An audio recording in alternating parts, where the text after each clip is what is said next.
আমি একটু এক নজরে আপনাদেরকে 100টি কবিরা গুনাহ সম্পর্কে একটু জানিয়ে দিতে চাচ্ছি, যাতে করে আমাদের মাথায় এই বিষয়টা থাকে আর কি। 1 নম্বরে আল্লাহর সাথে শিরিক করা। শিরিকের অনেক বিষয় নিয়ে আমাদের আলোচনা হচ্ছে, আজীবন চলবে, এই সম্পর্কে আমাদের জানতে হবে।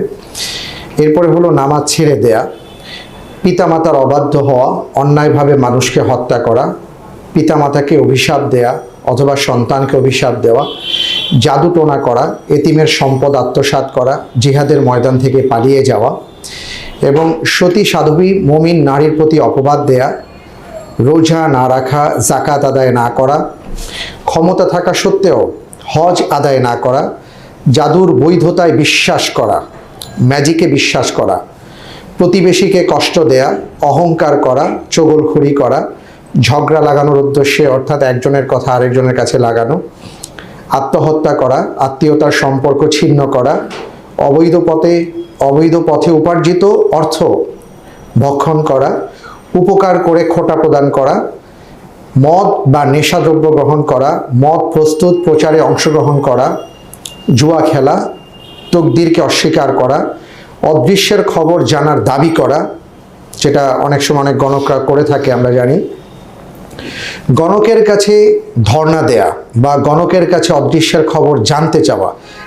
কেউ যদি এটা করেন তাহলে তার 40 দিনের আমল নষ্ট হয়ে যাবে, হাদিসের মধ্যে আসছে। পেশাব থেকে পবিত্র না থাকা, যেটা ভাই বলেছেন, রাসূল সাল্লাল্লাহু আলাইহি ওয়াসাল্লামের নামে মিথ্যে হাদিস বর্ণনা করা, মিথ্যে স্বপ্ন বর্ণনা করা, মিথ্যে কথা বলা, মিথ্যে কসম খাওয়া, মিথ্যা কসমের মাধ্যমে পণ্য বিক্রয় করা, ব্যভিচারে লিপ্ত হওয়া, সমকামিতায় লিপ্ত হওয়া, মানুষের গোপন কথা চুপিসারে শোনার চেষ্টা করা, হিল্লা তথা চুক্তিভিত্তিক বিয়ে করা, অথচ আমাদের সমাজে হিল্লা বিয়ে বলে আমরা জানি যেটা আছে, এটা কবিরা গুনাহ। মৃতের উদ্দেশ্যে উচ্চস্বরে ক্রন্দন করা, মানুষের বংশমর্যাদায় আঘাত হানা, মুসলিম সমাজ থেকে বিচ্ছিন্ন থাকা, মুসলিমকে গালি দেয়া অথবা তার সাথে লড়াইয়ে লিপ্ত হওয়া, এটাও আমরা আলোচনা শুনেছি। খেলার ছলে কোনো প্রাণীকে নিক্ষেপযোগ্য অস্ত্রের মাধ্যমে বা অস্ত্রের লক্ষ্যবস্তু বানানো, কোনো অপরাধীকে আশ্রয় দান করা, আল্লাহ ছাড়া অন্য কারো নামে পশু জবেহ করা, ওজনে কম দেয়া, ঝগড়া বিবাদে অশ্লীল ভাষা প্রয়োগ করা, ইসলামী আইন অনুসারে বিচার বা শাসন কার্য পরিচালনা না করা, জমিনের সীমানা পরিবর্তন করা বা পরের জমি জবরদখল করা, যেটাকে আমরা আইল দখল বলে থাকি, গীবত তথা অসাক্ষাতে কারো দোষ চর্চা করা, দাঁতকে সুন্দর করা অর্থাৎ ওই যে চিকন করা, করা, সৌন্দর্যের উদ্দেশ্যে মুখমণ্ডলের চুল তুলে ফেলা বা চুল উঠিয়ে বা ভ্রু চিকন করা। বিশেষ করে মা বোনদের ক্ষেত্রে আমরা ভ্রু প্লাকের ব্যাপারটা দেখি, যেটা হাদিসে সুস্পষ্টভাবে নিষেধ এসছে। পরচুলা লাগানো, অতিরিক্ত চুল সংযোজন করা, পুরুষের নারী বেশ ধারণ করা, নারীর পুরুষ বেশ ধারণ করা, বিপরীত লিঙ্গের প্রতি কামনা দৃষ্টিতে তাকানো, কবরকে মসজিদ হিসেবে গ্রহণ করা, পথিককে নিজের কাছে অতিরিক্ত পানি থাকার পরেও সেটা না দেয়া, খুব গুরুত্বপূর্ণ, পথিককে নিজের কাছে পানি থাকা সত্ত্বেও না দেয়া, পুরুষের টাকনুর নিচে ঝুলিয়ে পোশাক পরিধান করা, মুসলিম শাসকের সাথে কৃত বায়াত বা আনুগত্যের শপথ ভঙ্গ করা, ডাকাতি করা, চুরি করা, সুদ লেনদেন করা, সুদ লেখা বা সাক্ষী থাকা, ঘুষ লেনদেন করা, গনিমত তথা জিহাদের মাধ্যমে কাফেরদের নিকট থেকে প্রাপ্ত সম্পদ বন্টনের পূর্বে আত্মসাৎ করা, জুলুম অত্যাচার করা, অস্ত্র দ্বারা ভয় দেখানো বা তা দ্বারা কাউকে ইঙ্গিত করা, প্রতারণা ঠকবাজি করা। একটা কথা দেখছেন, অস্ত্র দ্বারা ভয় দেখানো অথবা সেটা দ্বারা কাউকে ইঙ্গিত করা, আমরা কিন্তু অনেক সময় এটা দেখে থাকি, অনেকে অনেক কাজ প্রভাবিত করার জন্য অনেক কিছু করে থাকে, কবিরা গুনাহ। প্রতারণা করা, ঠকবাজি করা, রিয়া বা লোক দেখানোর উদ্দেশ্যে সৎ আমল করা, রিয়া বা লোক দেখানোর উদ্দেশ্যে ন্যাক আমল করা, এটা আমাদের অনেকের মাঝে থাকতে পারে, আল্লাহ মাফ করুন।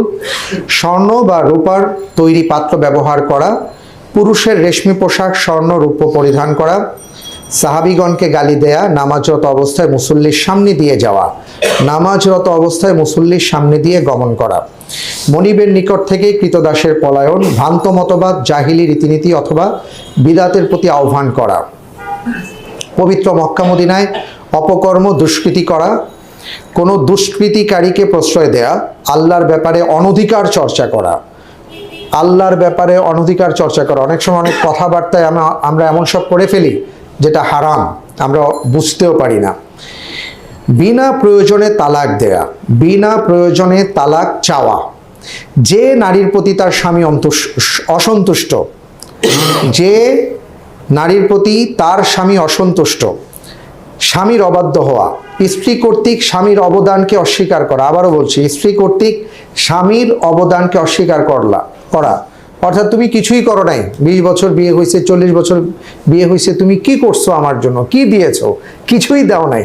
হাদিসের মধ্যে আসছে আল্লাহ রাসূল সাল্লাল্লাহু আলাইহি ওয়াসাল্লাম এটাকে নিষেধ করেছেন স্ত্রীদেরকে বলার জন্য।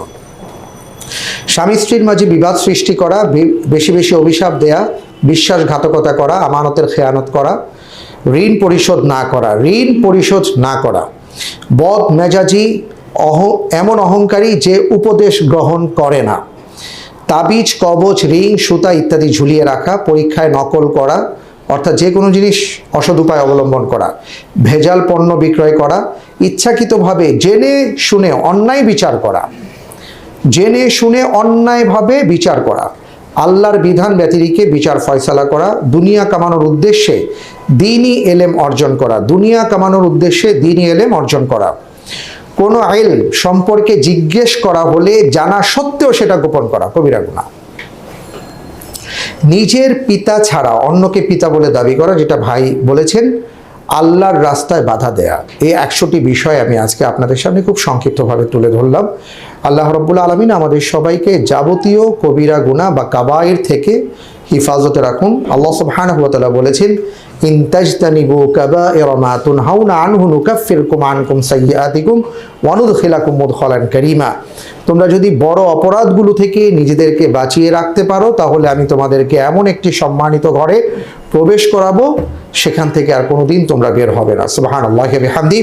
আল্লাহ তাআলা আমাদের সবাইকে যাবতীয় কবিরা গুনাহ থেকে হিফাজত করুন। আল্লাহুম্মা আমিন।